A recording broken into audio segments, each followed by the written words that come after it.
ऊ बेला यस्तो फल्ने एभोकाडोको रुख होइन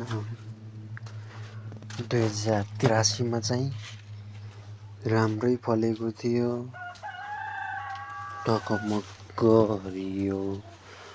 फल्छ टक्क झुन्डिएको होइन हेर्न सक्नुहुन्छ फल्न पनि दामी फलेको छ त हौ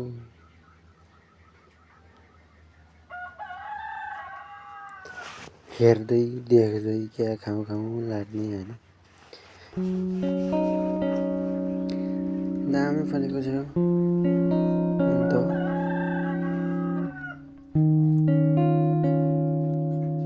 अहिले चाहिँ यस्तो भएको छ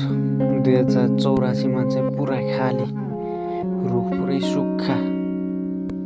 पनौटी नै लागेछ नि अब